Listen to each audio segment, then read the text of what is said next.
In terms of change in the theater, I mean, I'm sure there's been positive and negative. So if you would like to speak about the changes that you have seen, that'd be great. The major changes, and ironically it's a hot topic today, is in diversity, to use the current terms. At the time we didn't do it.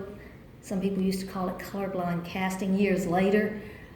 But when I was coming along, both for women and people of color, and people with disabilities, forget it. I mean, there was just no, they were there, but, you know, I did have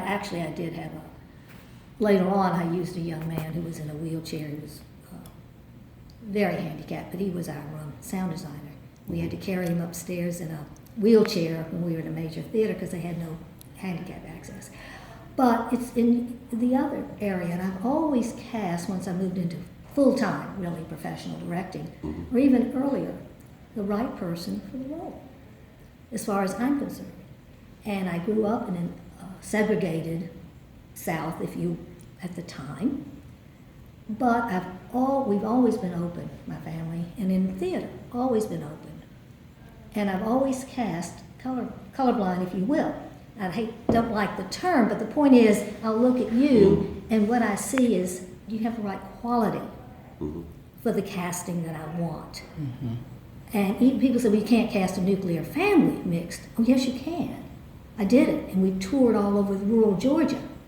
And it was Edna St. Vincent Millay show, Murder of Literature, which I had written, or adapted. I said I didn't write it, she did. And we toured through the whole state of Georgia. Integrated company. We happen to have had white parents, black daughter, lead. Her boyfriend was white. The little brother was a little black girl. I say little, she was short.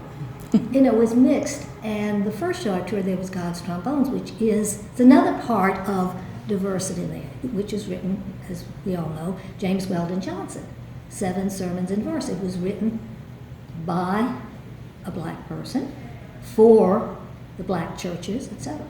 And I did the show, and I cast it with 6 people in the show. People claim that I even balanced out the eyes, but we basically had 3 black actors, 3 white actors, men, women, older, younger.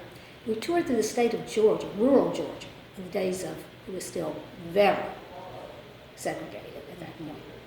And it was a little scary for sometimes, because one of my black students was a real cut up. And we were in a little diner getting something to eat there, and he starts Uncle Tommy in a fun way to me, just, teasing around. And there were 2 guys in the corner, and I could see their eyes. And I said, sit down. Shut up and sit down, because they were pulling their guns out. You ran into that. But what happened on the positive side, as we toured throughout the state, high schools, people saw that it was, an integrated company. So they assumed Georgia State University was integrated. So many black students enrolled, the black enrollment went way up. What they didn't know at the time, there were 3 black students at the university. They were the ones they were seeing on the stage. So, it has repercussions like that, but I've always worked that way, and see, you can do it. Now, granted, when you get into institutionals and producers and a lot of not complication, but things with that. But as a director, you do have that right. Bottom line is, if they don't like it, you walk out. But unfortunately, sometimes you can't walk out. You're working with the show. But I have seen, starting from those points, if you will, back in it was early in the 70s, I guess, tremendous change, obviously, positively. Because obviously the discussions that are had in NTC and all over the country, there's a lot of talk, and there has certainly been improvement. I think there's no question. There has been improvement. We have a long way to go, but it's like any pendulum when you're changing a major movement. It goes from one direction, and then you swing to the other extreme, and then you come back. The discrimination against women was terrible, as we all know. At one point, when I was active in Southeastern Theater Conference, and I became president, after 30 years of existence of the organization, I was the 3rd woman president of that group. Others have come along later. Right.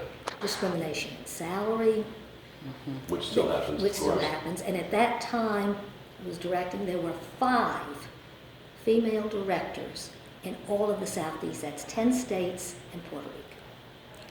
That was it. And many of them are in the university system. Now, of course, that has all improved tremendously. People complain, we haven't done anything, but we've come a long way with that ad. And it's one of the things in my existence people don't know, especially in the women's movement, I'll say, because I've had a lot of conversations with that. And people don't know what happened before.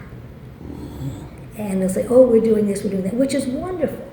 They have no idea of the work that went on before today to get us to a point where there can be a Hamilton. I mean, not the artistic and the creativity and all the beauty and wonderfulness of that show, but of getting there. They forget it didn't just happen. It happened a long stretch of people who worked to get there. But people don't know, but it is helping. But there I've seen a tremendous improvement. This question is, who had the most influence on your career in the theater, and how did that influence manifest itself? This is an odd question. I've been thinking about it ever since people start talking about mentors. Yes. And actually, it sounds strange, but I have to say the one who had the most influence was myself, which is weird. When I was born, I knew I wanted to do theater. There was no one in my family who had ever done theater, no actors, no director, no nothing.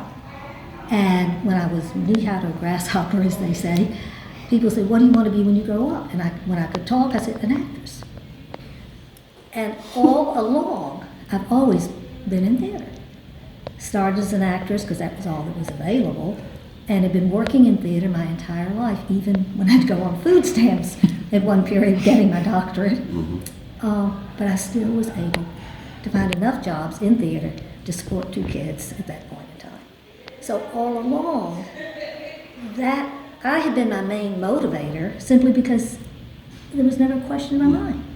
I've had a lot of support all the way through. My parents were extremely supportive. It was new to them. They'd been debaters in high school, but they traveled, took me all rehearsals. My dad was on a children's radio show. My dad used to rehearse with me. We'd get the parts on Thursday night. We'd rehearse Friday night. And the hardest role I ever played, I think I was 9 years old, was a fat man on the radio, so I couldn't get the laugh. I still have trouble with that fat man laugh.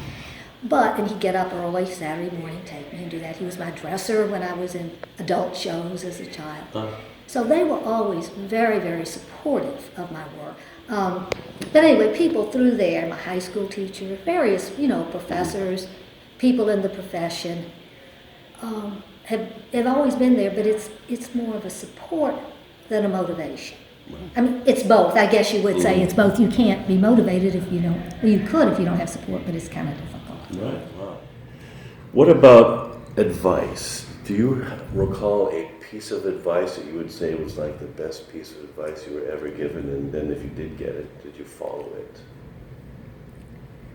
This is another one, because all along the way, of course, I've gotten, not of course, but I've been fortunate with support from my colleagues and people commenting and suggestions. And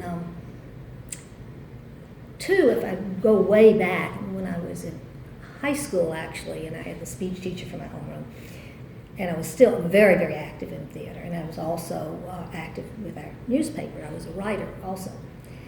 And she worked very hard with me, especially to get rid of my southern accent, which you may hear a little bit of now if I'm a little tired. But I was asked to be editor of the newspaper, which is very time-consuming at that point in time. And I was also very active in theater, and she would get me up in front of them and go at me. You can't do both. You can't, and argue with me in front of the class in a professional way. And finally, the last day, or whatever, it turned out to be the last day, she turned to me and stared me in the eye and said, "Linda, do you think you can do both?" And I looked at her and I said, "Yes, Miss Cohen, I think I can." She said, "I do too."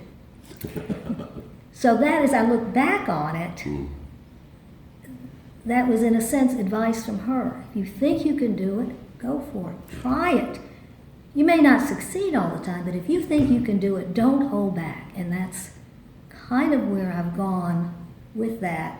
And if I had to pinpoint a place, ironically, I would do that, say that. And I've taken some real chances along the way because of that. Yeah.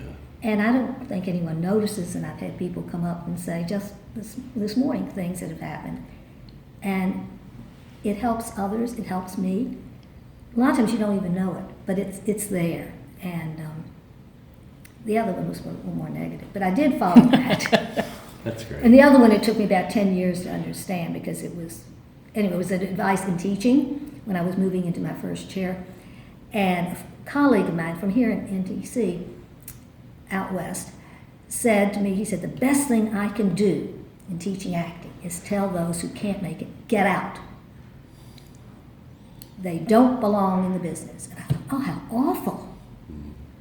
I encourage and support. Well, I would make sure they knew this, that, and the other. But when I got to New York as a commercial director, and I had to see 300 people a day in auditions, 400, you've probably all been through that. And I'm thinking, he was right. There are so many people up here who don't belong. So I didn't follow it for years and years, but it has affected my casting then. If people come through, they may be nice people. If I know I'm not going to use them, I don't call them back. Right. So that's kind of an indirect way in following that advice, and especially in play reading, all aspects. So, I guess those would be the ones that I would go with. That's great. These sort of things. Thank you for taking some extra time today to talk to us and help us with our living legacies. And it's been great to talk to you. It's been great talking to you, and I thank you very much, and I thank you for having me as one of the living legacies. It's good and bad, but I'm still here, as that famous song says. Absolutely. Thank you very, very much. I appreciate it.